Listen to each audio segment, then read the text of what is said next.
Okay, well, welcome everyone back. I hope you can hear me. It sounds like the microphone is not on. No, it sounds on. Okay, well, this is the first panel session that will run for 45 minutes. It's headed the Transforming Structures to foster a positive change, but what it's really about is to discuss lessons learned from sector-specific initiatives. Our three panelists have either been involved in setting up the initiatives or running them currently, and they're going to tell us about their experiences. We have Alison Jones, who is the Chief Executive of Advance AG, and she will talk about Athena Swan. Alicia Kazjuski, the Head of ESG and D&I, the Financial Conduct Authority, and Sarah Maynard, I was Global Head of External Inclusion and Diversity Strategy Programs at the CFA. I'll ask one question each. They've been allocated 8 minutes. I don't know how long they will take, but that's what they've been allocated. And then we'll open it up for questions from the room and also online. So beginning with Alison. Athena Swan Charter has been around for almost 20 years now. Could you please tell us a bit about how successful it's been in advancing gender equality in higher education and what lessons can be learned from the experience? Well, thank you very much, Chris, and thank you very much for inviting me here today. And as I look at the room, I'm just thinking, wouldn't this be great if this was representative of economics? Maybe we need a little more balance. So it's very lovely to see you all here this morning, and thank you very much. What I'd like to touch on in the next 7 or 8 minutes is look at the success of Athena Swan, look at the stats of participation, and I think there's something to be done in economics. Look at a couple of examples of impact, effective work that's come out of Athena Swan. What can we learn from STEM? Because women are still massively underrepresented in STEM subjects, and what are lessons learned more generally? So in terms of, perhaps I ought to say something about Athena Swan, because I'm not sure all of you will know what it is. It's a charter for gender equality, and it was designed to address structural or systemic barriers to women's progression into leadership roles in higher education. And what I mean by that is looking at promotions policies, looking at recruitment practices, looking at a whole range of issues, not just the low-hanging fruit of more flexible learning, but looking at the real structural challenges, the culture, largely, of the organisation. And it's based on data collection, surveying, focus groups, consultation, action planning, and then assessing progress on your action planning.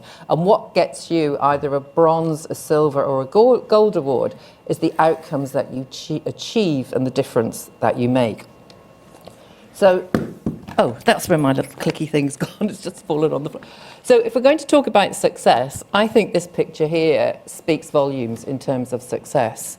Athena Swan started 20 years ago in the UK, generated by a small group of women academics in STEM who'd had enough, frankly, and were going to do something about it. And today, 20 years on, you can see Athena Swan is operating in 9 countries. The red blobs are participating countries: Canada, America, Brazil, Ireland, UK, Australia, and India. The yellow blobs are those who are developing or piloting. So we've got New Zealand, we've got Japan, and as I said to Chris, who's from Cyprus have just recently signed up to implement Athena. And there is a global interest in this. And why are they doing it?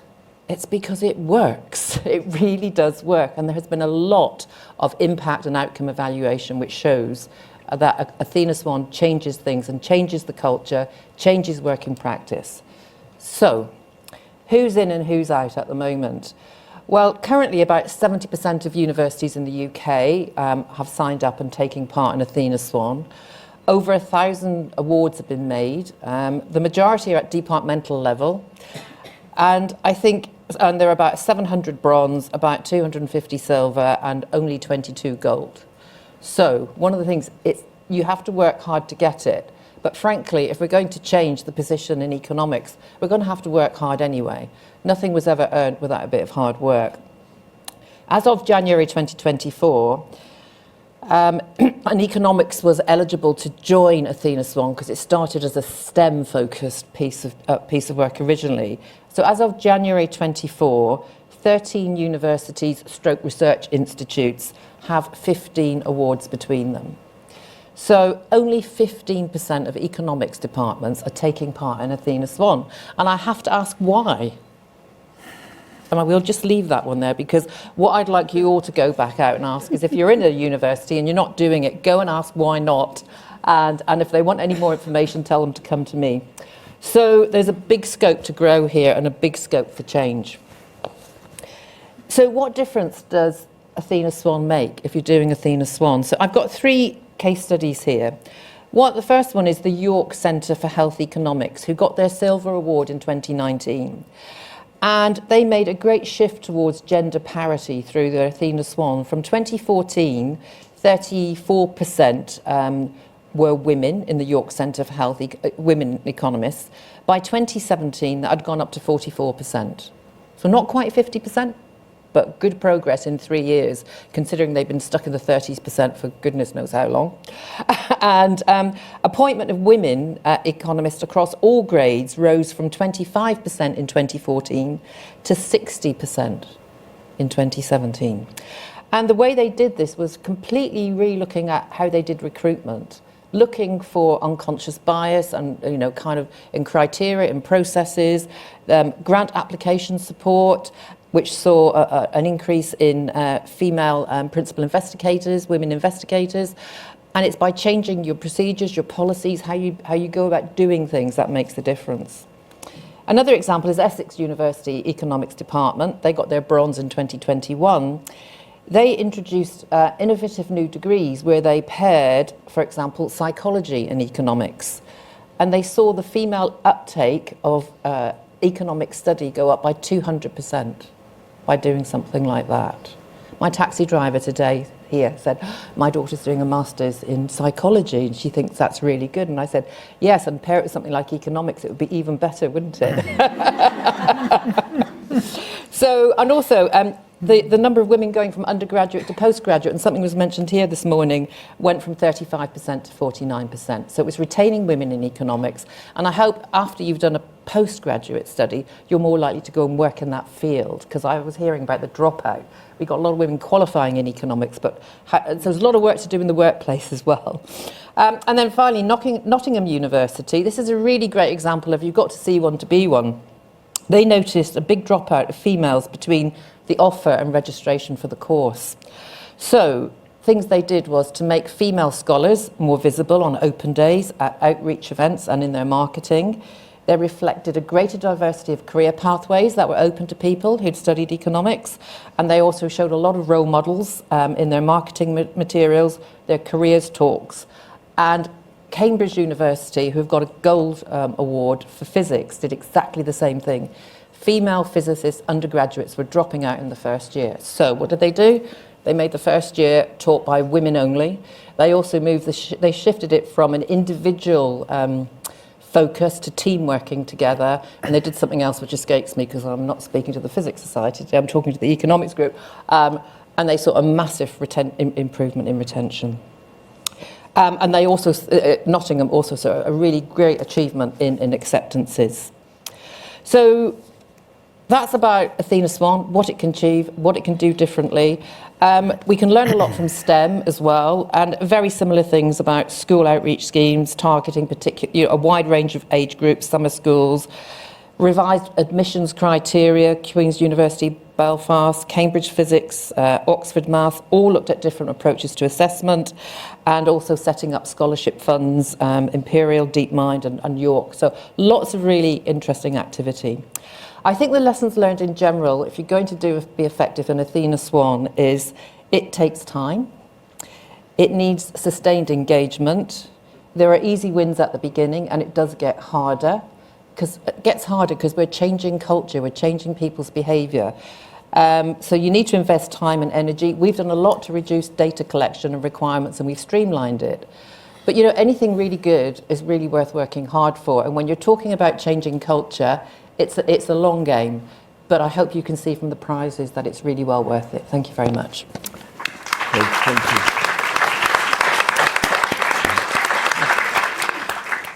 Thank you, Alison, and thank you for keeping to exactly 8 minutes. Now, from higher education, we're now moving to the financial sector, in particular financial regulation. And I'd like to ask Alicia, both the PRA and the FCA have recently consulted on their proposal as financial regulators to introduce new measures to boost diversity and inclusion in the financial sector. Could you please talk about how you see the role of the financial regulator in this space and any key elements of your proposal? Of course. So thank you for having me here today. I have not timed myself, so I don't know if I'm going to hit 8 minutes exactly. So that's my warning. So we went out with maybe I should explain what we do specifically. So we are the conduct regulator. The PRA looks after the prudential side of the market. We look after the, actually in many ways, much broader part of the market. With conduct, a sort of lens, and in some cases a prudential lens. It is, I think, upwards of 50,000 firms that we regulate across all of financial services. And about 2 years ago, we came out with a discussion paper, which is when we have some initial ideas on how something can work. And then last year, we came out with a consultation, and the consultation has now closed, and we're in the policy-making process of that. So I'll be talking about the consultation and our proposals, not what the final regime will be, because we're in the process right now of looking at what the responses were from the market more broadly. Essentially, one of the key questions that we always get asked is, how is this within the sphere of a financial services regulator? And for us, so our mandate is around market integrity, consumer protection, competition, and we also have a secondary objective around competitiveness of the UK market. And one of the things that we've thought about alongside the Bank of England for well over a decade now is the culture of firms. So for those of us a bit older in the room, we will remember that when RBS and the report came out in the aftermath of the 2007-2008 crash, one of the key findings was around culture. And culture and D&I and an ability for people to be represented within financial services is very important. So we see this very much as where if we aren't improving the D&I and we don't see improvements across firms, if we don't see healthy cultures, it can actually impact and have a detrimental impact on our overall mandate. So it is within the sphere of what a regulator thinks about. And actually also from the competitiveness perspective, it is definitely one that we think about, because it is important that the UK is drawing on top talent, not just from across the UK, but also globally. So the consultation has now closed, and it's important to note, it sets a baseline. It's a very big market. The financial services market in the UK is huge. We set a baseline, and we propose to set a baseline for the market. It in no way stops firms from going above and beyond that, and in many cases, they are going above and beyond some of the basics that we've proposed. But we did a number of, I think, quite critical things within the consultation. One was to clarify what non-financial misconduct is, which I suspect you'll all know is a big topic of conversation. The other one was for larger firms to sort of set out a key number of areas where we want them to think about, or we propose that they think about D&I. One was around D&I strategies. And the key finding that we had from some work that we'd done was actually a lot of firms had D&I strategies. It's about the quality and the specificness of a D&I strategy. There were a lot that were very general. And they would say, broadly, we're going to get more people in, like more women, more ethnic minorities, et cetera. But what we are proposing and what we will be asking for, or what we have proposed to ask for, is that these actually have to be very specific to the firms themselves, and that they've done that analysis of where is their D&I challenge as an institution. Because in some cases, it could be around gender or female representation. In other cases, it could be actually they're doing okay on that. What they need to do is ethnic minority. What they need to think about are different parameters. And that is then underpinned and this is the key word, by an actionable plan. So something where they have actually set out what they are going to do to improve it. And in some cases, and this is where firms, I think we get a lot of questions on what do we mean by that. And it's quite simple. They need to look at their own pipeline, their own sort of situation, and what they are trying to target, and make it quite specific to where they think within the pipeline they are having challenges. So that's a big part of the proposal. Another one is looking at data collection. So we've proposed some mandatory data collection as well as voluntary for those firms that want to go further. And that is around getting employees to provide that data and to hopefully see what sort of their D&I strategy needs to look like. And a lot of that would be collected by us, so we and the PRA get a sort of holistic market overview of it. Another big point that we always get asked about is this in no way would mandate that employees have an obligation to provide the data. And this is where culture comes in as a really important point, because where firms create a good culture, you often do see that employees feel more comfortable sharing diversity data with those firms. So from a market perspective, there's no mandating that employees have to give it. It is on firms to create a conducive environment in which their employees feel that they want to share that data. We also proposed a number of inclusion metrics, which we think would also address one of the challenges in keeping people in the workplace, and not just getting the numbers in, but actually then seeing that representation, especially through the pipeline, and retention rates as you sort of look across financial services. So the gaps that the firms are trying to fill, they're able to bring those people in and actually see them through into seniority. I think those are probably the biggest parts of the proposal. I suspect there might be some questions after. But right now we're in the phase of looking through many of the responses, and we have said publicly that we are aiming for a 2024 policy statement alongside the PRA on this. Thank you. Thank you very much. Well, you did very well, actually, time-wise. Did I get it? And finally, staying within the broader financial sector, but focusing on the investment profession, Sarah, the CFA has recently launched the Diversity, Equity and Inclusion Code for the investment profession in the UK. Could you please talk about what led to the creation of this code, its key principles, and how far you got in getting signatories? Sure. My pleasure, and thank you very much for having me today. Really very, very pleased to join the conversation and see such an engaged audience. The last time I was in this building was actually the day it was opened by John Major. It was also the day there was a little transition in government. So that was quite an exciting day. Today, I hope we're just going to be focusing on this topic for less excitement. But nonetheless, very good to be here. I think perhaps what might help frame the conversation is some of the way in which we think about this sort of work at CFA Institute. So we are a global organisation through our affiliate societies. We're in over 160 countries. We have nearly 200,000 members and very many more than that in terms of those who are candidates to take the CFA exam and join the investment industry.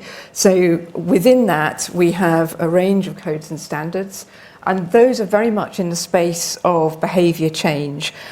We also have a big focus on professional ethics, which is something that our members have to commit to annually. So those are that's part of the broad framing of how we think about the work we do with and for the industry.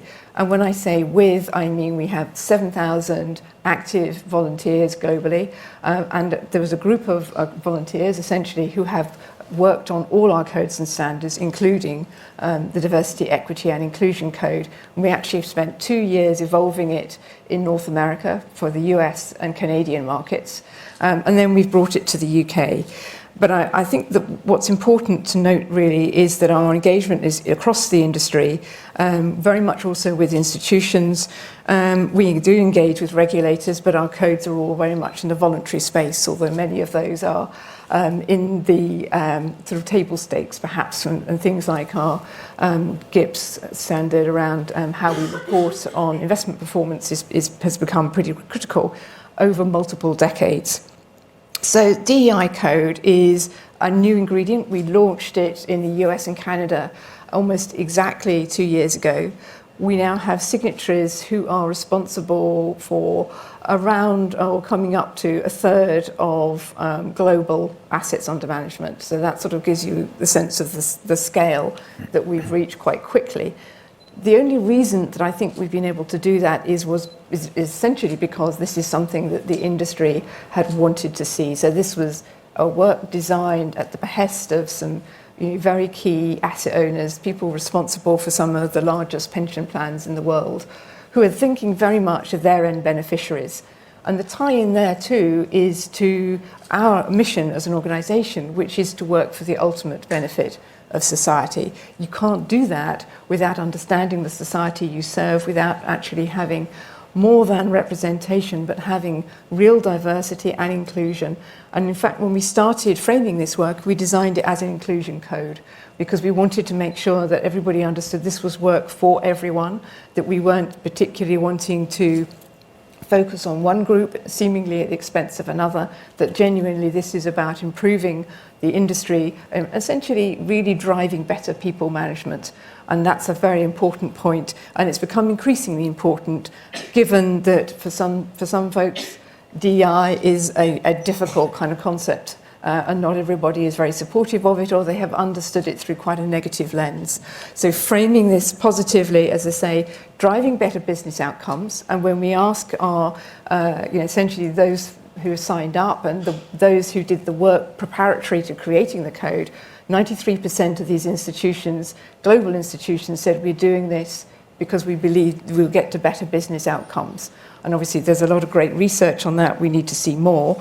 The problem with getting better metrics around what outcomes you get is because there are simply too few women, too few people of colour, too few underrepresented folks essentially in the industry globally. So we're looking in terms of through the lens of gender at about sort of 18 to 20% of the global industry is female.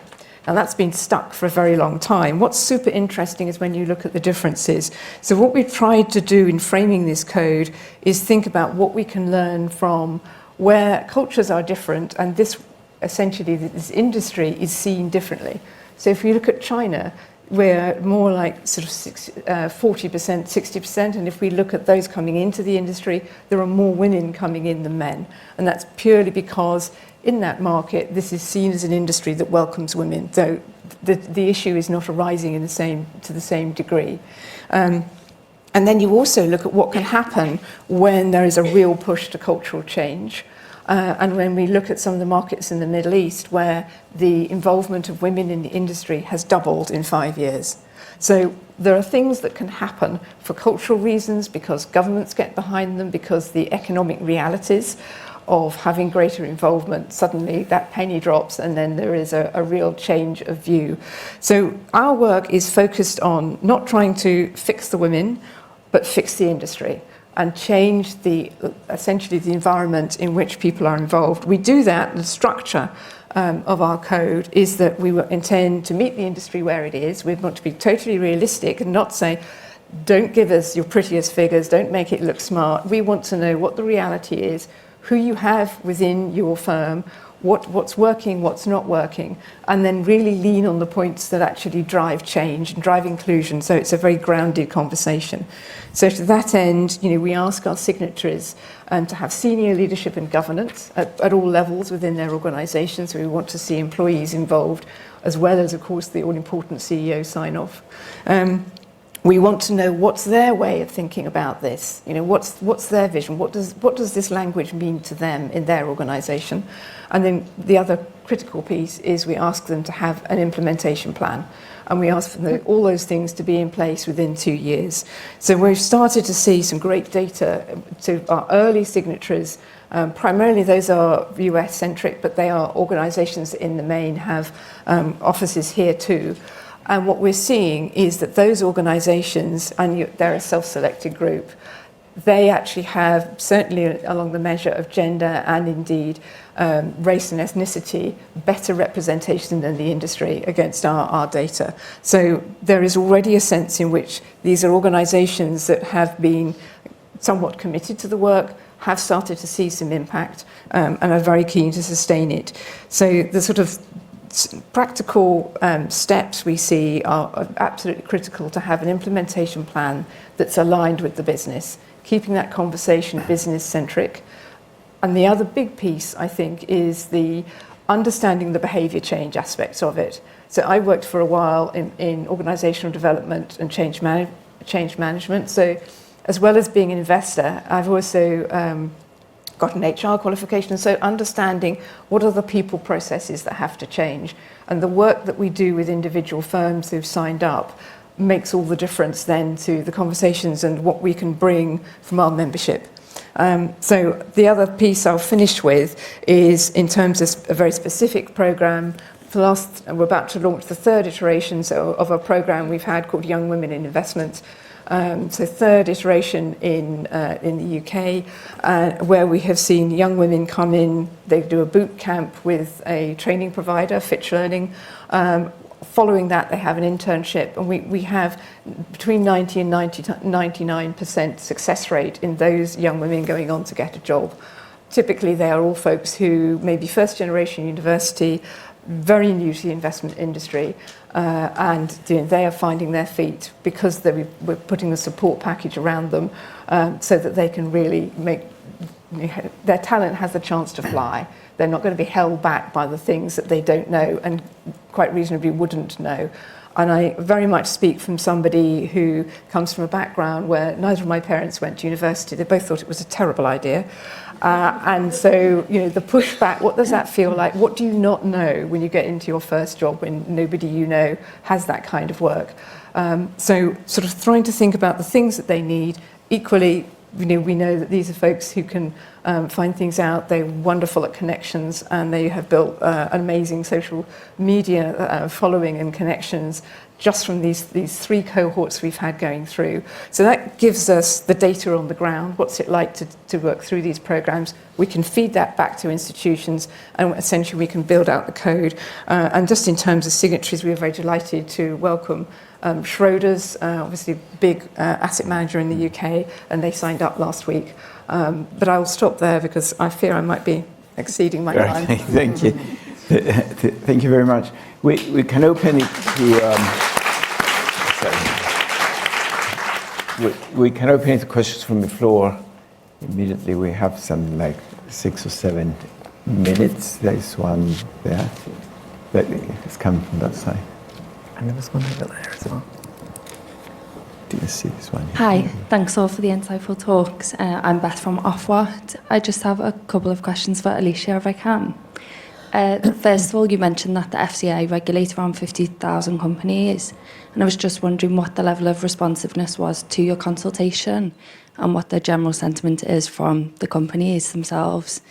And then secondly, what the role of the regulator will be in terms of holding companies to account for these actionable plans that you expect them to put in place. Thank you. It's a very good question. It was a very, very high response rate.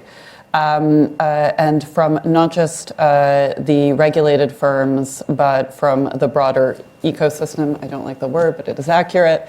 And a lot of trade bodies. So it was a very rich level of feedback that we've received. In terms of the overall sentiment, I can't go into that right now, but it is broad as one might expect. And I think one of the important things in all policy making, so this is not just a specific comment on this D&I piece of work, but in all policy making, is striking a balance between all of that. In terms of the role of the FCA, one, it would be very, very dependent on where the final proposals and the final policy lands. But for the original structure that we consulted on, which is that the largest firms, so it's the ones that are over 250 or 251 individuals or employees, it would be from a supervisory perspective. So what that means is that we go in and either individually with firms or across certain sectors, we gather the data, we interrogate it, we look at the plans. That is typically what happens within supervision.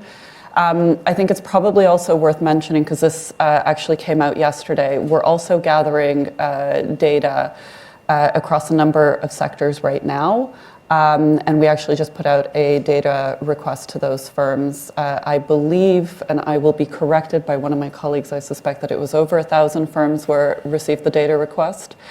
And it is one where we are sort of actively working with the industry to understand everything.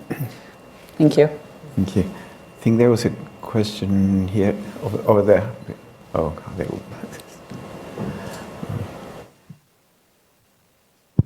Hi, thank you. My name is Ealing. I work with the UK Health Security Agency, and I have a question for Alison. So as a former academic, thank you so much for all the work that you've done on Athena-SWAN.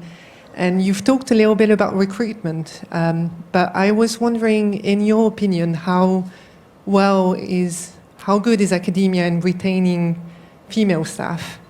And Sorry, how good is academia in retaining female staff? Okay. And what is there anything that you do in this area to improve the retention rate for women who want to build a career in academia? Thank you. Thank you. Yeah, I think that's a really important question, because we see, you've only got to look at medical schools where women outstrip in terms of numbers entrance into medical schools, but as we go through, they drop off, and it's similar across many disciplines. And I think this is where Athena-SWAN really does have a role to play, because it will identify by looking at the data, things like retention rate, so it's metrics driven. And then we'll seek to understand what's happening there by talking to the women. Why are they leaving? What are the problems that need to be fixed?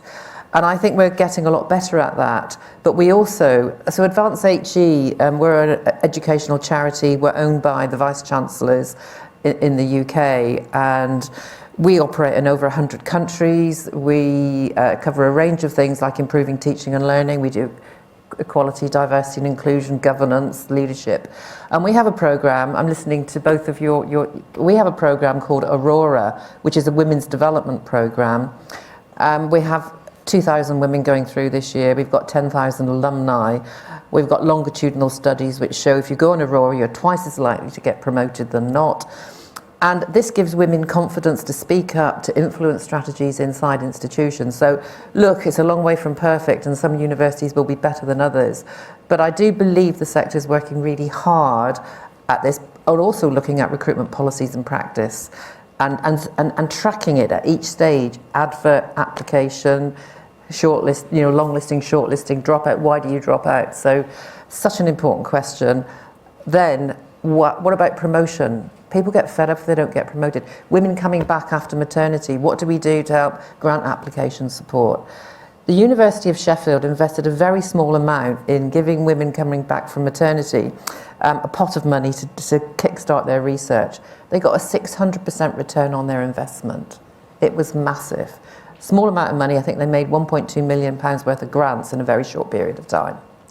So, it's not rocket science, any of this, is it really? It's just paying attention. Thank you, great question. Thank you. So I think there was one back there. No? Okay. Hi, I'm Osama Rahman from the Office for National Statistics. Most of the metrics you've been talking about seem to have been about numbers, so recruitment, retention, promotion. But I'm interested that none of you seem to have mentioned, the other aspect of discrimination, which is gender pay gaps. I mean, so could I be an Athena-SWAN Gold department and still have a large gender pay gap? I've got the numbers, but pay is just far too different still. So we do see the gender pay gap closing in Athena Swan departments or institutions who are doing Athena Swan. We've got a long way to go as a society in terms of how we go about doing this. But it's programs like Aurora which helps that, because it's never one single route, is it? But we have got evidence of the gender pay gap it's often identified as an Athena Swan goal, and it is moving due to work, but there are a lot of factors involved. Can I chip in here? And just to say that in our DEI code, we ask firms to give us data on their gender pay gap and indeed ethnic pay gap as well. So that's sort of part of the reporting requirement. Very good. Good question. There are two questions here. I don't know which order you want to take. Yeah. I think I've got the microphone, so I'll go right. with that. Lucy White from Bloomberg. I was just interested in, Alicia and Sarah, any work that you've done around flexible working trends that emerged during and after the pandemic. I was wondering whether you think that whether you've seen any evidence that these have encouraged, broader diversity and inclusion within organisations, and also whether you're doing any work for firms that are keeping, flexible working arrangements, whether you're doing any work on how much that has been taken up by minorities or women, and whether you're doing any work to make sure that that will not disadvantage them in their career development. Yeah, I mean, one of the things we saw almost, as the pandemic hit was actually, the women who and particularly minoritized women dropping out of the workplace, and that was very visible in our numbers. It was also actually visible in our candidate numbers. So, it was as though female engagement with the prospect of work in the sector just somehow, the enthusiasm waned. It's definitely coming back up and it's rebuilding.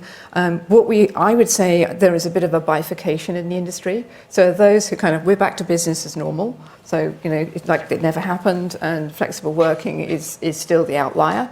And then there are those who are really realizing the value of it, and actually seeing that in terms of attracting and retaining talent, it's a big asset.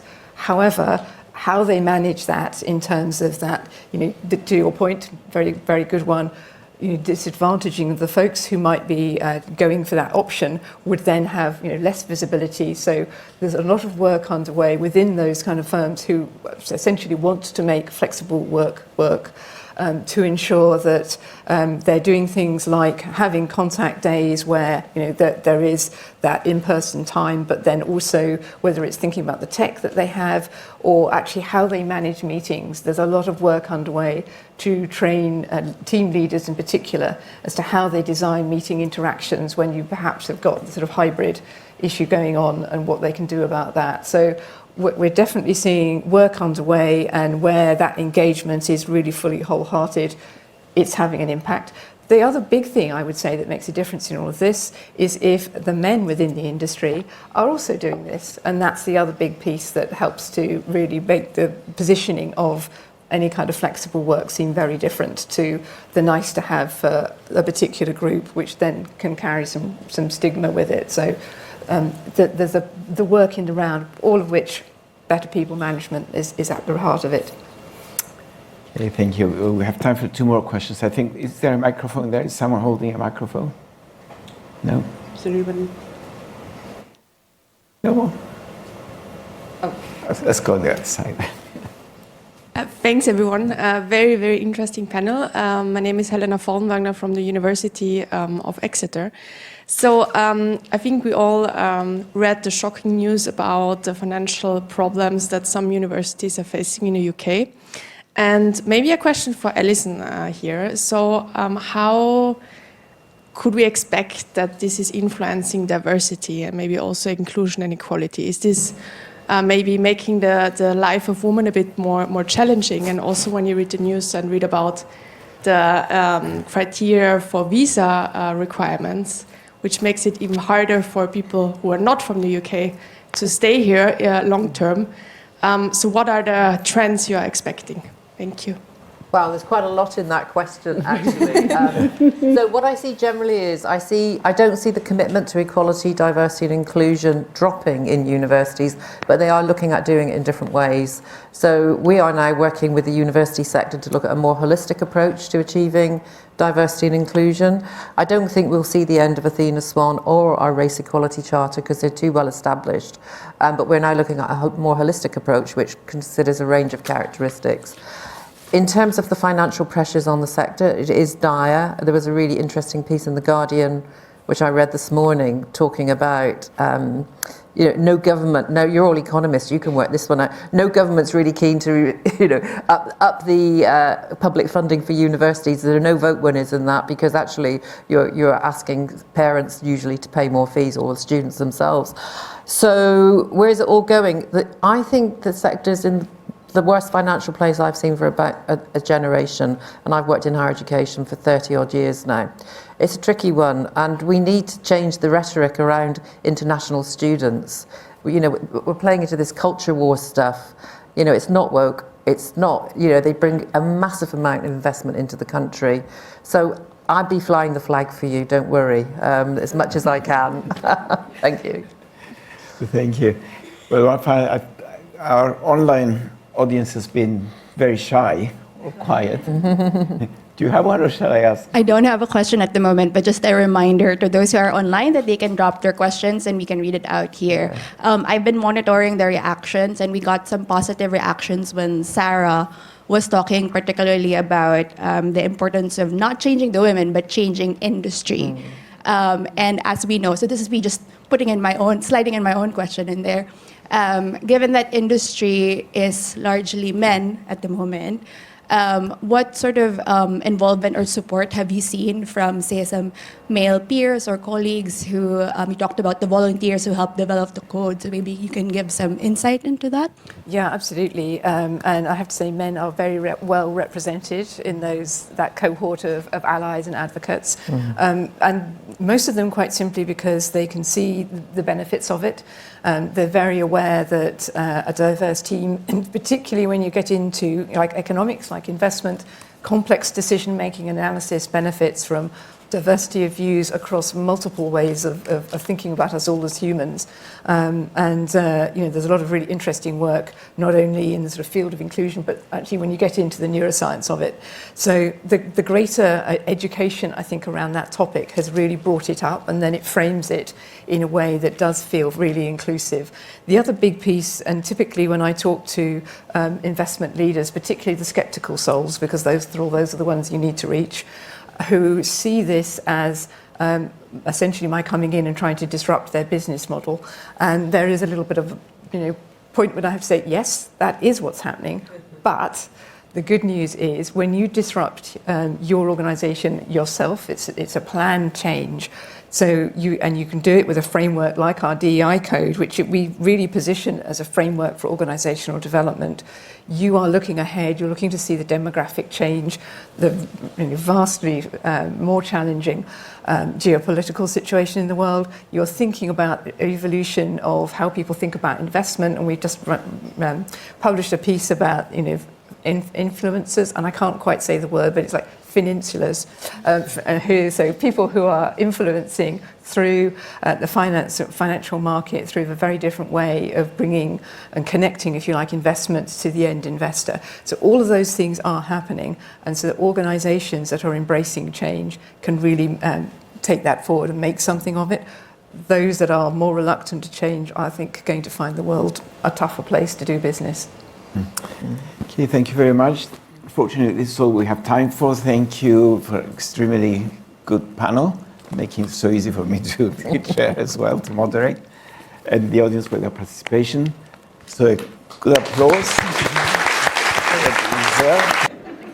Hi everyone, welcome to the second panel. My name is Misa Tanaka. I'm Head of Research at the Bank of England, and I'm very pleased to welcome three distinguished panelists to discuss the issue of what leaders can do to support women in their workplaces. So we talked about industry-wide initiatives. Now we're bringing the discussion back into the workplaces. What can individual leaders do to support women in their workplaces? We have leading women economists from across industries. I would like to introduce Darshini David, who is Chief Economist, Economics Correspondent at BBC News. Jo Swahibfield is Professor of Economics and Dean of the Faculty of Social Sciences at the University of Southampton. She's also the current chair of the Women's Committee at the Royal Economic Society. And Jumana Salehin is Chief Economist and Head of Investment Strategy Group Europe at Vanguard Asset Management. And I'm very grateful to Jumana for stepping in at the last minute as Angelica Bardarai had to pull out due to illness. So thank you very much, Jumana. So I would like to start again with a set of questions for each panelist and then open for questions from the floor. Each of you have about 8 minutes to talk so that we can leave enough time for questions from the floor and from online audience as well. And I wanted to start the discussion with on the topic of greedy work. As you know, all you know probably that last year's Nobel Prize winner was Claudia Goldin, who highlighted gender pay gap is primarily driven by the so-called motherhood penalty. Once women become mothers, they tend to shy away from work that demands them to be constantly working, travel a lot, and be constantly on call. And perhaps we can start with Jo. I mean, academic research is very much a greedy work. You have to travel all the time, you have to present your work, you have to be visible, you have to be working all the time to produce research. So in that context, how do you see greedy work being addressed in academia, and how do you ensure research excellence while addressing this issue? Right, okay, so firstly, thank you very much for inviting me to be part of the panel, and thank you for the really nicely positioned question in relation to Claudia Goldin and her work that was recognised in the Nobel Prize. Her work, which was a sort of body of work, understanding women's labour market outcomes, being recognised, and the first female a woman winner of that prize where it wasn't shared with a man. So a first, only the third woman to receive that prize in total. And I guess, obviously, that's really incredibly impressive. Her work is so important to our discipline, bringing the questions about women, their labour supply, their pay, really to centre stage, centre of economics. So that's really important. Though, of course, we're still celebrating a first. So I think, you know, when I look back, when I started my degree back in the late 80s, sort of almost 35 years ago, maybe that was okay. But now, 35 years on, I still, although really pleased the award was given to her for work, still thinking that's the first. And I think really the celebration will be, of course, when a woman can win and be celebrated for a contribution, and it's not a first. So I look forward to that time and celebrating it. But her work, of course, incredibly important, and the question about how greedy academia is. So I guess my question, you know, thinking about this is, how greedy is academia? And does economics need to be more greedy than other disciplines? And does it need to be greedy at all? So I guess the first thing to note is that if you look at outcomes in terms of the pipeline move through from lecturers through to professors, pay gaps that are observed across, but particularly within the professoriate, it would suggest that economics is greedier than other areas. So if you compare it to law, business, areas of medicine and other arts and humanities, the outcomes in our discipline are worse. So does that mean it is more greedy? We're more like STEM. So are STEM and economics intrinsically more greedy in the sense that there has to be that implicit relationship between more hours and the wage that Claudia describes? And it's not clear to me why economics needs to be in that space. It's not clear to me that that is necessitated by our discipline. And in fact, I think it's probably more a function of the cultures and norms that we see in economics and in those STEM areas. So I'm very fortunate in my role at University of Southampton as Dean of Social Sciences to have a range of schools within the faculties. We have, of course, economics, which I'm very pleased about as a professor of economics, but also, for example, sociology, politics, education, law, and maths. So it's quite a wide-ranging faculty, but a really interesting one. And I observed differences across our faculty at University of Southampton. And it's, as I say, I'm not clear to me why economics ought to be more greedy. But does it matter? Does it matter if economics is more greedy than, say, for example, English, history, law, business? And the answer is, of course, yes. And we heard this at the start when we heard the very passionate talks about diversity in economics, and it's absolutely key. Economics does itself a massive disservice, both to our academic discipline, but of course to wider society and economy, by not having diversity in there. So I think it's an absolute imperative upon leaders in particular, but all of us within our academic community, to actually consider the issues around the pipeline, the recruitment, the promotion, the development, and then the reward and recognition of contribution. So I'm very happy to say a few words about that as well. I must say I was very, very interested to hear the talk from Alison as well from Advanced HE, because the Athena Swan is important.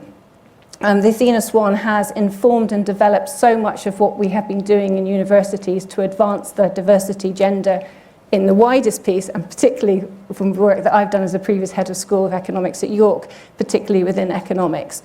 So that is really important. So what can we do? What should leaders do in their workplaces? Well, I mean, I've got a very long list of all the things you can do, so I'm probably not going to be able to get through it, because I don't think I've got long enough to speak. But there are many things. And we can just start, for example, with recruitment. So with recruitment, where we actually go out and try to recruit, and this is broader than economics, it is across the whole of universities and academia, but when we're recruiting, to be clear what we want, to have transparency in our adverts about what we are wishing to appoint to, and then as an appointment panel and an interview panel to remind ourselves what that is. So it's not, for example, the person with the most papers or the most grants.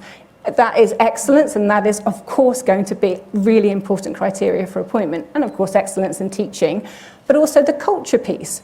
Are these people who, when we're appointing senior leaders at professorial level, are these colleagues who've ever looked out beyond their own research areas and actually thought about the culture and environment they're creating around them?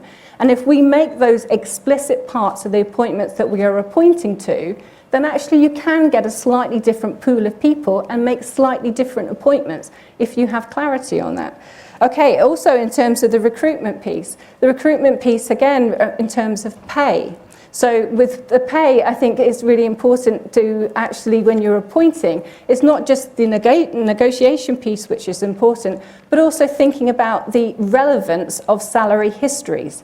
If you are appointing people who have worked in universities across the world and you take their current salary exit point from their previous institution as the point of discussion of pay, if any of those institutions have issues around pay, and let's just assume that probably most of them do, all you will be doing when you're appointing somebody is actually embedding that discriminatory or lack of opportunity or negotiation firmly into your institution at appointment. And one thing I'm quite keen on thinking about is that use or question of using salary histories as the appointment point, and instead asking yourself, what is it that I value? What is the job supposed to be producing? And what is the value of the individual I'm appointing to that role, and trying to make an appropriate match rather than using somebody else's information. But in terms of the leaders, what should we do? Well, I mean, I think, as I said, we heard from Alison, there's so much that is being done which are really positive. Development, mentoring, a recognition and reward of actually, if you are giving tasks to academics to do, recognising the value in those tasks and then rewarding it.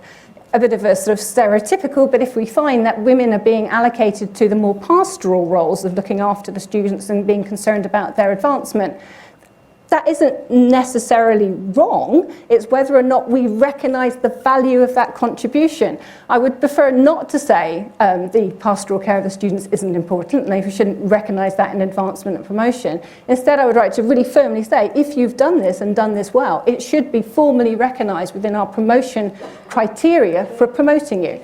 Personally, I think actually everybody should be engaged in that, because it is important, because our students should be engaging with all of the faculty, not just certain sections.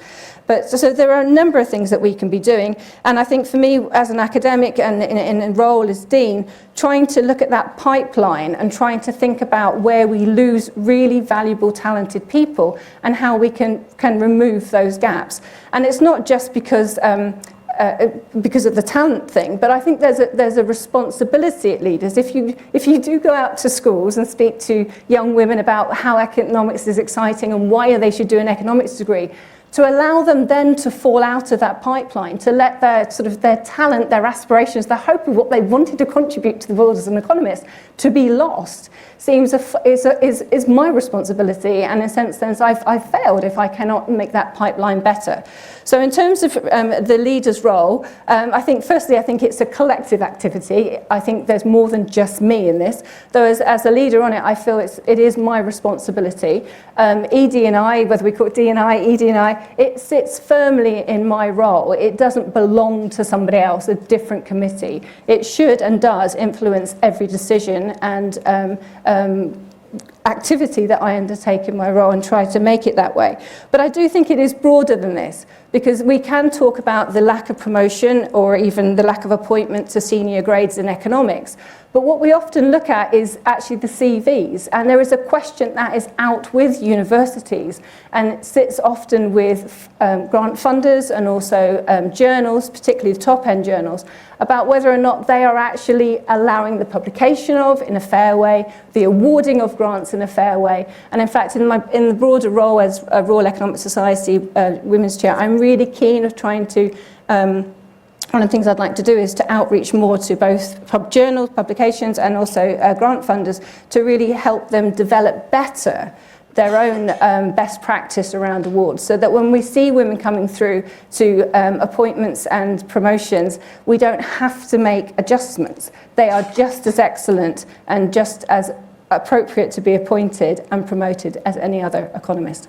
Thank you. Thank you very much, Jo. I'd like to now turn to Jumana. Jumana, so you work both in the public sector as well as private sector, and now you're in the financial sector. Based on your experience, do you think the talent management strategy for women can be different from those for men? And how much progress have you seen in these industries in terms of changes for women, and what can leaders do to support women's progression further? Thank you. Thanks a lot, Misa. I think in general, if I first of all just say really excited to be here and see so many women in economics. So that's really, it looks like progress is being made, and obviously I'm really passionate about further progress being made in this area, and I'm going to talk about some of the things today. In terms of talent strategy, should it be different for men and women? In general, not really, right? If you think about the average behavior of men and women, yes, there are differences, but there is also like a variation around that.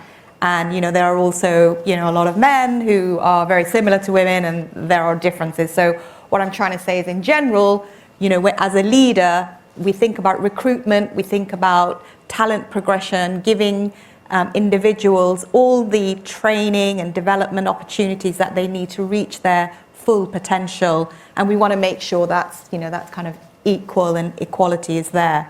However, as a woman in economics and being in the private sector and public sector, I have observed a few differences among women and men, and that's some of the points that I'm going to make around what women can be doing differently, what leaders can be doing differently. And I come at this from sort of two lenses.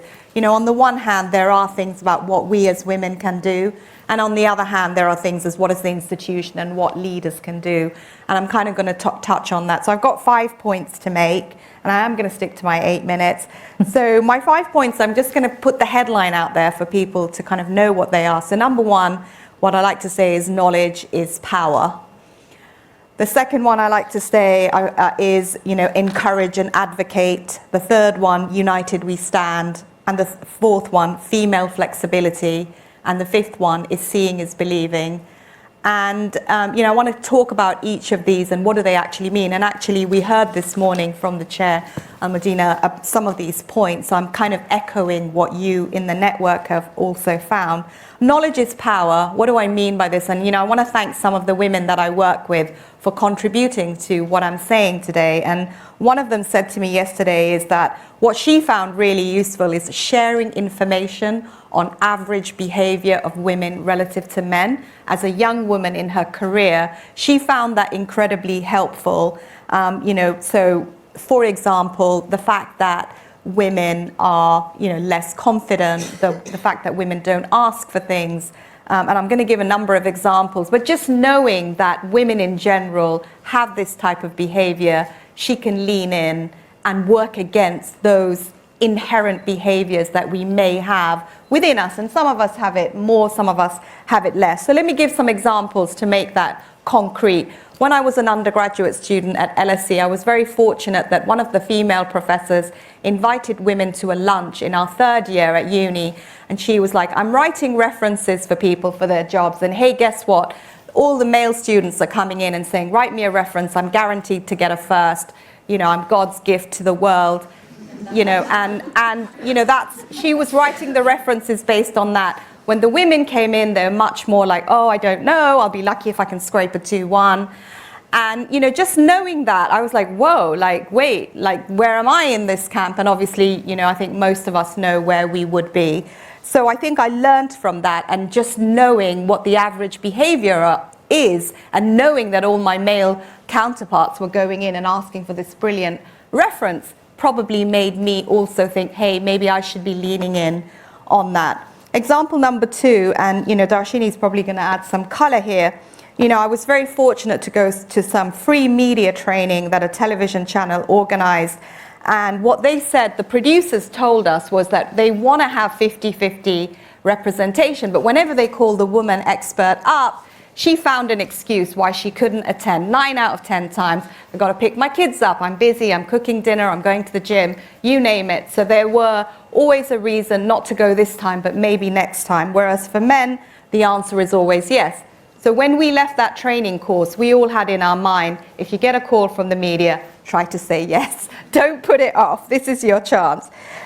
Number 3 example, women don't apply for jobs unless they can tick all the boxes. We were talking about it just in the coffee break. I think there's quite a lot of academic literature on this, that, you know, you see here are 4 criteria.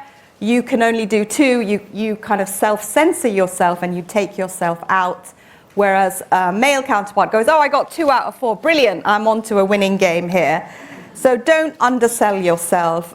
Example number 4, men tend to express their high worth as a leader. You know, I manage men and women, and I definitely do see that. The men coming in, blowing their trumpet, I'm top talent, I want more money, I want a bigger bonus. And, you know, there's also books written on this, why women don't ask.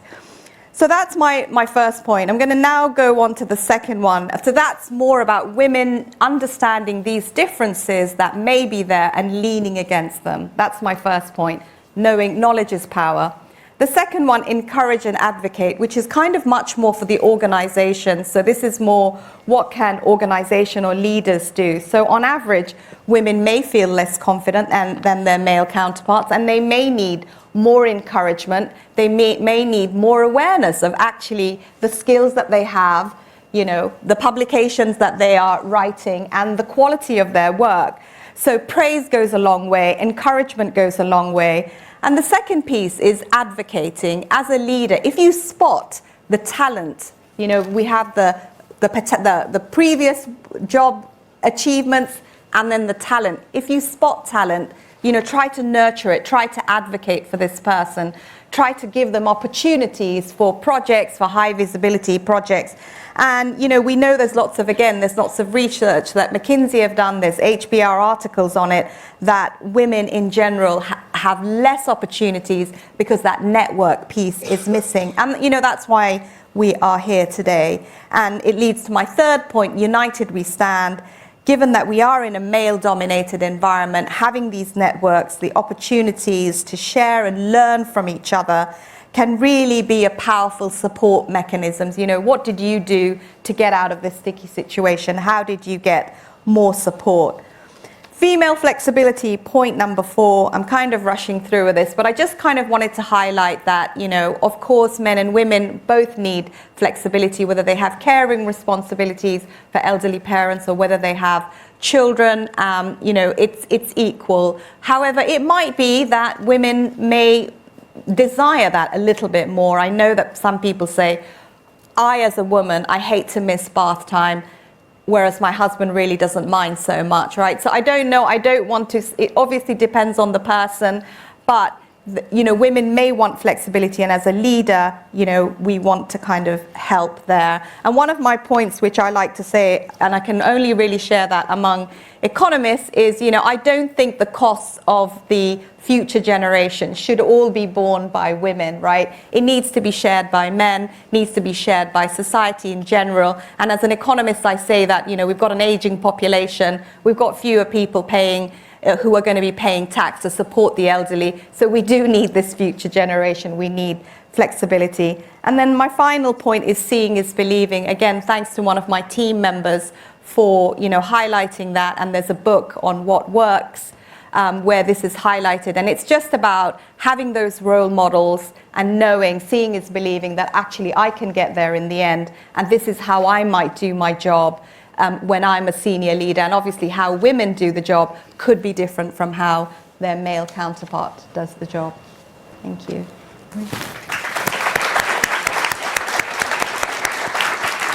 Thank you, Jemana. Very interesting perspective coming from multi-sector experience. And now I'm turning to Darshini, who's also worked at the Government Economic Services as well as in the city, and now you're at BBC Media. So again, how much progress have you seen in these sectors over your course of your career? And also, perhaps could you talk a bit more about all the initiatives that media sector is trying to kind of do to increase visibility of women economists? How successful have they been, and what more can be done? Misa, thank you. And trying to address all of those in 8 minutes is the challenge of my day-to-day job in broadcasting. But first of all, what a couple of acts to follow, and so much to think about. But also, can I just say how nice it is not to just see familiar faces in this audience, but so many unfamiliar ones, because that is a real sign of how far things have come in recent years. I did start at the Government Economic Service back in practically medieval times. And I say medieval times, I was the first ever female economist they'd had at what was then called the Inland Revenue. And it was so unusual that my first week, in fact, in a meeting, I was told, finally, we have someone who can look after statutory maternity pay. I was 21 years old. I was the only person in the room who didn't have kids. So I'm afraid to say I didn't do a very good job of that. The good news for anybody on SMP back then was that I moved pretty quickly, and I went off and joined the city, where again I was the only female economist on each of the desks I worked on in my time at HSBC. I had a fantastic time. But just to give you an idea of how things were, when I then moved on to do a first stint at the BBC, one of my colleagues there said to me, it would really help us get our numbers up for female economists if you could move back to the city. Because that's how bad things really were back then. We were a pretty rare breed indeed. But things have changed a lot. But just mindful of what you've said about greedy work has struck a real chord, because I have worked over the years and I've gone back and forth between the city, industry, also the media as well. And I've got to say the media, in my experience, has possibly been the greediest of the lot. We do some really antisocial hours. I presented the financial news on the Today programme for a number of hours. The alarm not hours, but it was hours as well, every day. The alarm went off at 3 o'clock in the morning. And that's, unless you're an ardent clubber, that is not really a time of day you really want to see that often. But the other end of the day, for example, getting on a train the other Friday, flinging myself onto a train at 6:15 of Victoria, and the phone goes, and it's a case of, could you pop back in and do the 10 o'clock news? So it's not just antisocial, but it's also very unpredictable as well. And another thing that has changed is that I am a parent now, so my attitude towards greedy work has changed somewhat. But a lot has changed. That means that I see more women like me at my stage in life, the so-called sandwich generation, in those kind of jobs. So that has given me some insights of what has changed, what's working, but also what we, as we move up the scale, should be doing to encourage more women to come into those kind of roles. So all in the space of 8 minutes, I've got 5 left or thereabouts, I'm going to try and rattle through some of what I've seen. And one of those is, I think, quite fundamentally, when we talk about greedy work, what can we do to moderate that appetite, but also ask ourselves, the food that feeds that system, how do we change the diet plan? How do we work to change the actual system itself? So what do I mean by that? Well, flexible working is becoming more commonplace and even amongst more senior women now. It's not the taboo it once was, which is great. But when you look at things like recruitment, for example, I had a female counterpart come to me and say, I'm going for this job. It's asked me to give examples of things that I've done in recent years, but I've spent part of that time on maternity leave. I'm back part-time. How do I compete in this field? And you're economists, it's about quality, not quantities. She got the job, and she's amazing. But it took a bit of time to sit there and think, right, how do I tailor what I can offer to what you want? And she's still part-time in that role, a senior role, because she was able to persuade them that she could bring that quality of work to it. But it's not always obvious that you're being asked in a way that you can do that. On the flip side, when I worked in industry for a while and we were running a recruitment process, we had headhunters coming to us saying, this candidate's good, you could probably get away with offering her a lower starting salary because she's had a career break. And when I looked at this woman's CV, she'd been on maternity leave for a while, but ahead of that, she'd been doing some really amazing projects. And she was quite apologetic in the interview, and we said, please forget about that. She got recruited, she got offered the job, but sometimes I think we need to think more creatively about how we fix systems so that they're attracting the best candidates into jobs, keeping them and supporting them. And we've also heard about networking, and thank you for doing this during the working day, because that does make a difference the further up the scale you get, if you're a parent, for example. But also, some of the most valuable contacts I've made have been at the school gate. I got an interview with a FTSE 100 boss who hadn't done telly in 15 years, which in my field was seen as a big win. How did I do that? It was a fellow parent I met who got chatting to me, said, you're an economist, my boss is an economist, you'd really get on. And it was the start of a beautiful relationship in that sense. But there's all sorts of things I think that we can think a bit more creatively about how we look at those traditional structures, but also acknowledge some barriers that are still out there. I remember coming to a Society of Professional Economists event a few years ago, and it was fantastic. But one of the subjects got brought up in Q&A was about childcare. And somebody on the stage said, I think that's a private sector problem. And I don't think that's true. Because we know that childcare, I'm here today because I've got a sick child at home, but I've also got a husband who's able to pick up that particular part of the caring responsibility right now. It happens to a lot of people, sometimes unexpectedly. And we know that's something that in a cost of living crunch is becoming a bigger issue for a lot of people. And not just people who've got kids, but people who've got older relatives who need looking after as well, for example. Another thing that is a barrier that we're only really tackling now is the question of retention. Someone asked about it a bit earlier. Talking to a GP contact, they said, it's amazing, as more and more women take on things like HRT and we talk about the menopause, we're learning in real time how we look after those women and ensure they can keep working. Us in the workplace are also learning in real time about how we make those systems work for senior women.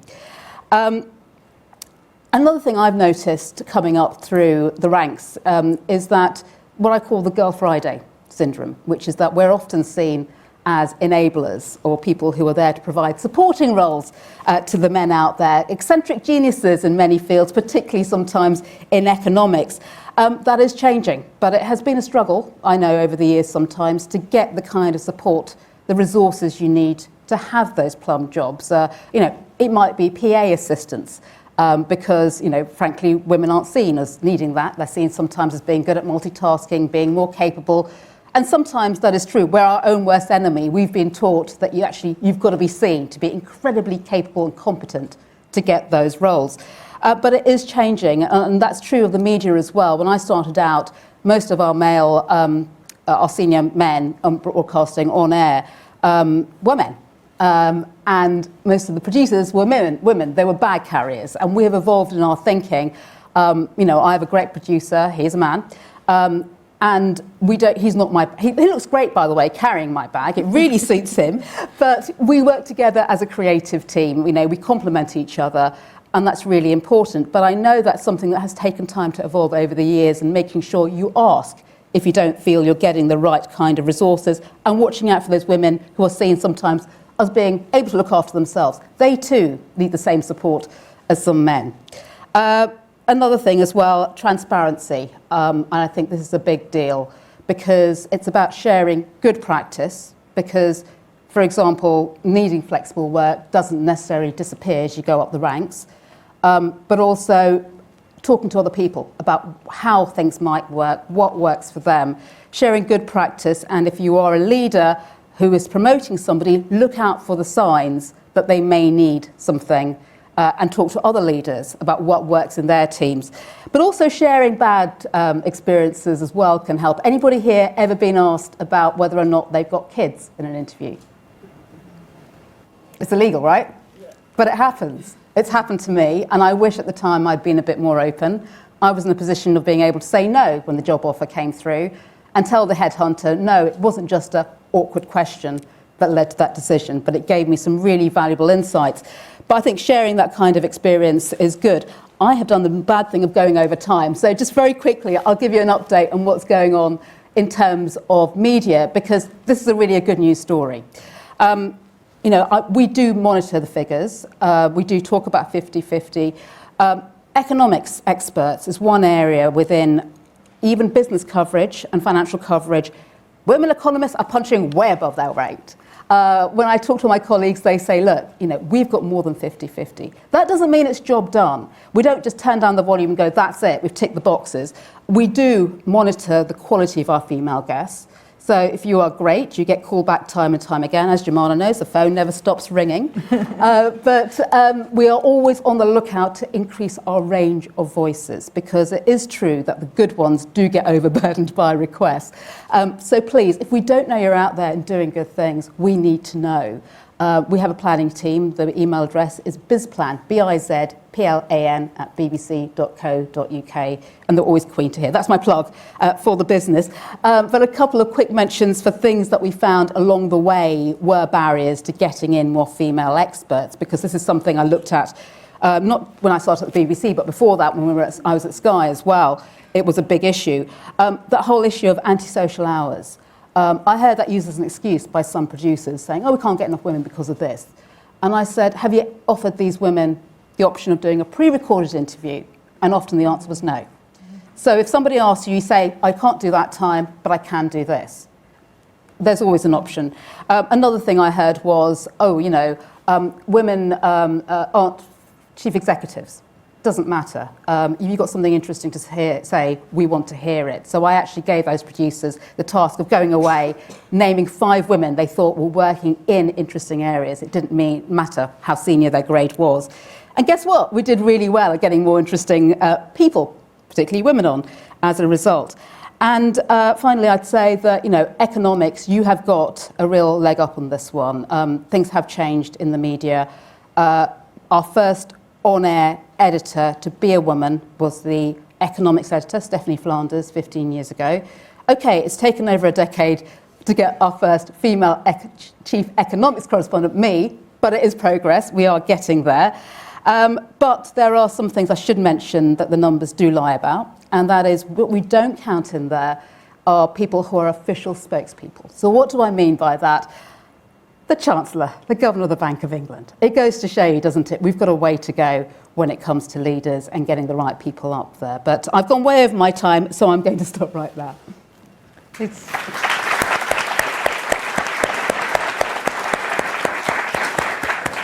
Thank you very much, Darshini. It's really great to hear that you, as the leader of your organization, has been actively challenging the status quo to make the change. I think if more leaders did that and took the initiative, if you're in that position, you have less to fear in challenging.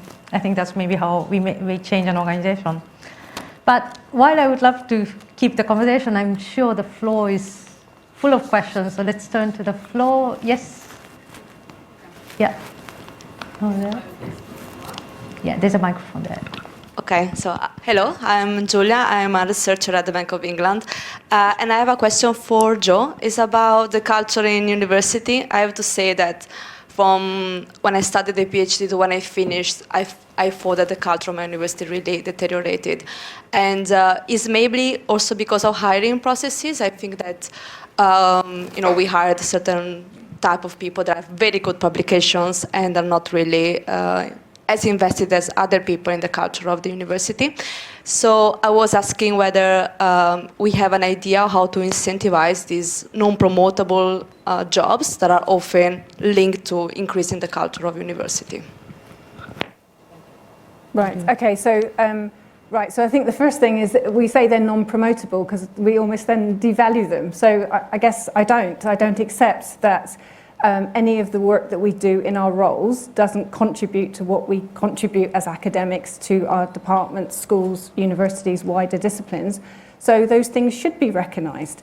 And I think actually in terms of transparency, having clear, agreed criteria for promotion in particular is really important, and most universities have them. Whether they actually use them is another question. I can only speak to what I try to do with colleagues in my current role. We have, as at University of Southampton, clear criteria. We apply them. We actually go through and check against. How we support our colleagues to make promotion applications is to ask them to actually write to that criteria, and our forms are set up that way. But the whole question of those non-promotable tasks, and I sort of did make mention of it, there are, traditionally there were, the valuable tasks where you lead the committee, and that's really important. And there's the other stuff, which is looking after the students. We tend to give that to sort of junior women type role. That sort of, that isn't the way in a modern university tasks should be allocated, and colleagues should challenge that. And I think I'm very fortunate the heads of school that I work with, they are committed to trying to have really good environment and cultures where that doesn't happen. I'm sure there is still cases of it, and it is a journey that we're on in trying to improve things. But I guess I just challenge the notion that there's any activity an academic is doing that doesn't have value and shouldn't be part of a contribution you're making. And if it is, then it should be part of that promotion. I mean, if there are tasks that are not valuable, why are we doing them? Mm-hmm. And I just genuinely don't believe that engaging with the next cohort of young economists is not valuable. I do think it is. And I think those young economists coming in benefit best when they actually have the range of diversity of people who teach them and engage with them. So they're not just pastorally cared for by the sort of women academics and taught by the men. I think it should be a mixed up and a distribution and diversity. Do I think there's different behaviours at different parts of the distribution of universities and in different departments? Of course, yes. But I think it needs to be called out, and I think it needs to be challenged. And I think actually having sadly, having colleagues who are committed to the change coming through and being appointed is important. And that's why when I said that, with the transparency with the recruitment, yes, I want excellence in research, yes, in publications, but also really valuable stuff about culture, mentoring, engagement, and so on. And that becomes part of what you appoint to. So at the end of the interview day, you say, yeah, they did those first two things, but that, candidate 3 said nothing on that third aspect. And that becomes then back to the interview panel, a proper challenge to whether we are appointing well. Very good point. Thank you. Yes. I'll stand up. Elizabeth Stayman, until Friday, I'll be an external member of the Bank of England's Financial Policy Committee. I was the chair of FTSE 250 Investment Trust and spent almost 25 years in investment banking, having 4 very now adult boys in the process. Fantastic panel, so many themes that resonate with me in terms of Jumana, thinking, in fact, when I was approached about the FPC, I looked at the job spec and said, I can do 8 out of the 10 things, but actually 2 I'm not sure about. So it had to be my husband who said, absolutely, go for it, you can do this. Or holding back when speaking, now actually then forcing myself to be on panels, do public speaking events. So Darshini, very happy to speak once I finish on the Bank of England committee. I wonder whether there might be some hope for optimism for 2 reasons. One is, when I look at my sons, who are between 25 and 31, one is a junior doctor, his wife is a junior doctor, my other daughter-in-law is a junior doctor. I see there's a different approach to sharing responsibilities. So I have 2 grandchildren, and it's not always the woman now who gets up with the child, who makes breakfast, who cooks dinner. Actually, my sons do. Perhaps I brought them up that way. That's the one way. And I've seen that actually also in a professional context, specific actually at the Bank of England. To be fair, one of the deputy governors was always the one who picked up the children, and his daughter was doing homework at his desk. The other thing, and I know there's some sort of difference in opinion, is I find that post-pandemic there is a bit more flexibility about where you do your things from. So I'm all for people being there in person. Having said that, thinking back 25 odd years, it was very much you had to be there, you had to be seen. It was FaceTime, you had to be there from early in the morning until late in the evening. It was very hard to work remotely. So that gives me hope. It's not to say that it's important to be there in person, but there are situations where flexibility, to Darshini's point about doing an interview from wherever you are. I often join board meetings if I can't be there in person from wherever I am. So is there hope? Is there hope? It's a very interesting question. I mean, I think I would add one more point. One point that didn't come out in this panel is actually job share, because, you know, Claudia Golding gives this very interesting example of pharmacists. Pharmacies used to be very male-dominated, but when people started not having to see the same pharmacist and they become substitutable, they can work flexible hours and develop their career, and the gender gap, pay gap closed. I think that's one thing that didn't come out of this panel. But anyway, let's just see. Like, is there more cause for more optimism? Are things making changes in the right direction? I can start. Sure. I mean, obviously, there's definitely a lot of hope. There's been a lot of progress. I think for me, the question is the progress happening at the right speed? In my opinion, the answer is no. I think it's very slow. You have to constantly keep a check on it. And if you don't, you go backwards at one step. So yes, absolutely, there's hope and optimism. Totally agree that, you know, roles are more shared, the burden is more shared. But, you know, things have to move faster, and we have to keep checking. Yeah, sorry. Of course, yes. I think hope's really important, and the model that, you know, Claudia talks about with you know, the flexible, non-flexible work and how it's optimal for one to do and the other not to. I mean, as you say, that changes because on some level we're complicit in that. We allow it to be like that. As we actually request and insist that things change, then the model in terms of the optimal outcome will change as well. So I think there's lots of opportunity there. I guess if I may just to note, of course, that not all women have children. And not all women with children have a partner. So I think just a little bit with this conversation, we've almost made the assumption that it is women with children. And, you know, I observed, you know, women without children, even with a partner, maybe don't get promoted. And even if they have time to be, you know, to feed this greedy monster of a discipline that we're in. So, you know, there is other stuff going on there as well. And I think it is important, of course, just to recognise, as always, that women are as diverse as they are similar, and people's circumstances are different as well. Yeah. Totally, and I think that's a really important point, because we do tend to, I think, get pigeonholed regardless. But Elizabeth, to your point, and yeah, I'd love to take you up on the offer of an interview, by the way, after you finish. I remember when you were appointed, and you know, the silent cheer we had going, yes, you know, a woman on the FPC. That is changing, obviously, on the FPC, and it's wonderful to see that being more commonplace. But you're absolutely right. I think society has changed quite a lot. And you know, I see that with my male colleagues as well, those who've got various caring responsibilities or issues outside of work, whatever. They are more open about it. The world's more open to that. I think there's more to be done in terms of our social structures in recognising that as well. For example, you know, if you do have kids, who does the school call? First of all, 9 out of 10 times, it's the woman, right? Even though, you know, sometimes we're not the best equipped.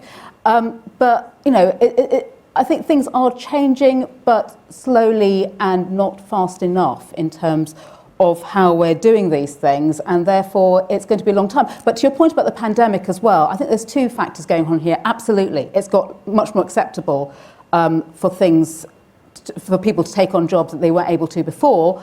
However, I do worry about those barriers sort of bleeding. And also, the other thing I am slightly concerned about is what happens now that the harder times are hitting.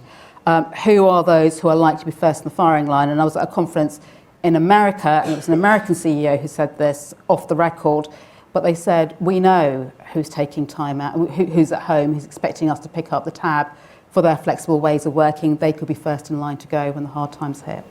That's one thing to bear in mind. Okay. Hello, thank you so much for all your talk. My name is Vedahi, and I just wanted to bring to your attention a recent paper published in the American Economic Review that is titled The Old Boys Club, Schmoozing and the Gender Gap. And I just want to say 2 lines from the results of that paper. Researchers from the Harvard University found that when male employees are assigned to male managers, they're promoted faster in the following years than they would have been if they were assigned to female managers. And female employees, on the contrary, seem to have the same career progression regardless of the manager's gender. They also note that there is suggestive evidence that proves that these manager effects are due to socialization between male employees and male managers that occur outside of working hours. So I feel like the real problem is not that women are not being assigned supportive female managers, but that the fact of having female managers doesn't really translate into the same pace of career progression that it does with males. And I was just wondering, for all 3 of you, have you experienced this perhaps in your career, and what might be some of the steps that organizations might take to either curb this unfair advantage that male employees might have, or to provide that extra boost to female employees that they might need? Thank you. Who would like to take that question? It's a really good point. And again, being an economist and being equipped with that knowledge and understanding, I think, goes a long way when you're trying to sort of fathom the world of work. Definitely. I mean, you see it over the years. You can see, and I think that was particularly true in past decades in industries I've worked in, particularly in the city, for example. Less so now. I think there's a greater awareness of more inclusion, and sometimes it's quite simple things as well. Some people, particularly younger colleagues, don't drink in the way that, quite frankly, when I worked on the trading floor in the 90s, there was a rumour there was a breathalyzer tucked away in a cupboard somewhere for some various traders after the long lunches. That is changing. There's a greater awareness, probably not enough still, and it is one of those unconscious biases that I think you have to constantly be checking. But you could look at another way. As more women rise up, are we in danger of sort of seeking out other women and sort of, identifying with them in a way that perhaps we don't with men, and perhaps they have an unfair advantage. So I think there's definitely some things to be looked at there. Yeah, I think, it's a very interesting question. I think maybe universities are slightly different maybe from some of the industries, but I mean, one of the really positive things about Athena Swan is trying to actually kind of ensure that these, for example, social activities related around work are, for example, within work time or appropriate times when people can actually attend. And at universities, very much sort of, reducing alcohol, we don't use it in that way in the social setting as much. But yeah, the results that's being described don't necessarily surprise me. But I think the point about not, in some sense, the network is doing, UK WEN is actually creating some of those really positive networks around women to be able to connect with others. Though I think taking the point about not recreating it for women in the same way is important. Mm-hmm. I think just a quick point to add that, I think we know there's a huge literature out there on, people tend to promote people in their own image, right? So you recognize someone, oh, I was like that when I was 21, I reckon this person's going to go far, right? So with the male leaders, I can kind of see that. There aren't that many female managers in general, so I don't know about the sample sizes and things, how that would be. I mean, I guess I would kind of say having female decision makers, so having more female leaders, more women at the table where those promotion decisions, the advancement, the opportunities are made. I think having more women at that table, in my view, in my experience, has really changed the debate, because they can ask questions. Oh, why are you promoting that person? Actually, what has X done relative to female Y? How about this? Or, as soon as you start asking questions, you realize that the foundation could be, weak and falls to pieces. Go, oh, actually, no, this. So I think having women decision makers is really important. Okay, thank you very much. I would like to take some questions from online participants now, Kat. Yeah, thank you. We have a couple of questions that are both related to overcoming barriers. So one is from L. Brown. How can leaders offer more support to female economists from lower social mobility backgrounds? And then earlier we had a question from Tara Murray. Is there any evidence you're aware of that demonstrates whether investing in job opportunities in the regions supports the objective of increasing women into economic leadership? Okay, thanks. I could take the first one. Sure. I think on, women from lower economic, social backgrounds, I think that one's really important. One thing we talk about is, we talk about equality, equity. Equity is a new concept that we talk about. And I think people in the UK, maybe are more familiar with handicap races, where, if you're going to run 5 kilometers and you're going to do it in a particular time, but if you have a quicker time, you go later. The people who have a slower time go first. So we have this idea of, if there are people from socioeconomic backgrounds who have not had the training, the support, the opportunities to kind of give them a level up. And you can do that through various things, whether that's internships in the workplace, mentoring, but just generally having those conversations with your leader of what your opportunity set is, having that trust and kind of building from there with the view to potential, right? So it's not necessarily what you come with, it's what you're able to grow to. Do you have any? Yeah, I mean, in terms of that, I think there's absolutely, just add a couple of things to that. I think one of the biggest issues in many industries is the codes, right? And understanding those codes. And if you don't come from a background which has traditionally fed that particular industry or that particular company, it can be quite hard to break through and speak the language. So I think as a leader, you need to be looking out for that and understanding how you can help them bridge the gap. But also, a lot of those, recognizing that some of those issues those people face are exactly the same as what you're facing. So look for those areas of common ground as well. And don't forget, these will still exist. Yeah, I mean, I would obviously just sort of flag the really important work the Royal Economic Society doing on the broader piece of diversity, and that's been led really strongly and really important contributions there. But I guess also just with we're talking about gender, I feel, I have had lived experience in that, but there are many dimensions of diversity which haven't been my lived experience. And I think actually in a leader role, just trying to remind yourself about the breadth of diversity that exists and how you might actually not have recognised there was an issue because it was never an issue particularly for you. And I think that one thing that I recently engaged, which I found very helpful, is reverse mentoring, where actually there are people with different characteristics to yourself who are living a different experience and can share that.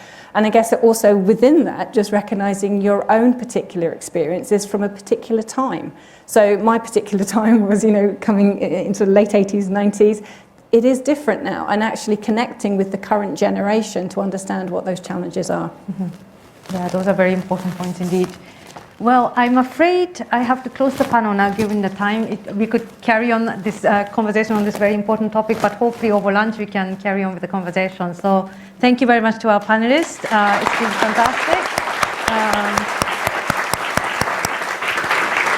And I would now like to pass the floor to Tara Alice, who is our UK WEN ambassador, for closing remarks. Thank you. Thank you so much, Misa. Thank you for the fantastic panelists, for the amazing speakers we've had today. Thank you to all of you for joining us. It is a real delight to be providing a couple of closing remarks before we move on to have a networking lunch. I'm Tara Alice, I'm Director of Research and Economics at McKinsey, but more importantly for today, I'm the ambassador for the Women in Economics Network. And it's just such a privilege and an honor to see how this movement is growing and building momentum and hopefully engaging you all in different ways. And I hope that we can continue with it. So in my closing remarks, I wanted to just provide a few reflections on today, a few reflections on where the Women in Economics Network is in its journey, and ask you to help us with it. And then finally, just make sure we thank and appreciate all the people behind the scenes who've made it all happen and who make it possible to have these kinds of events and to maintain the networks beyond.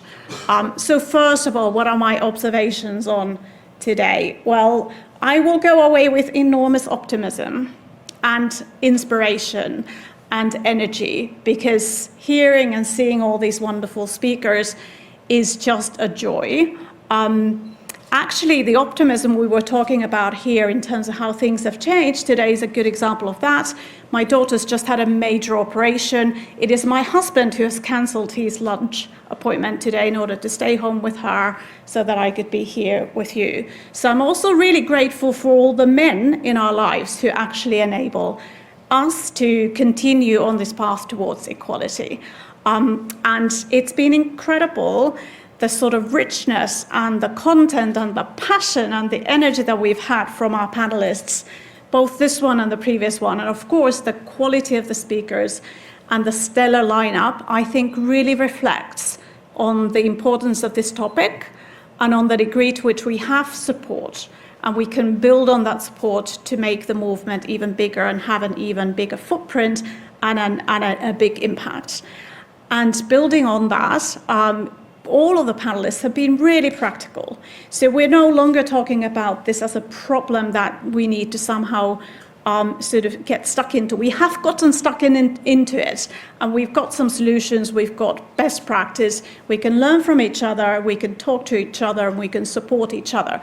And that's certainly, to me, a very encouraging sign.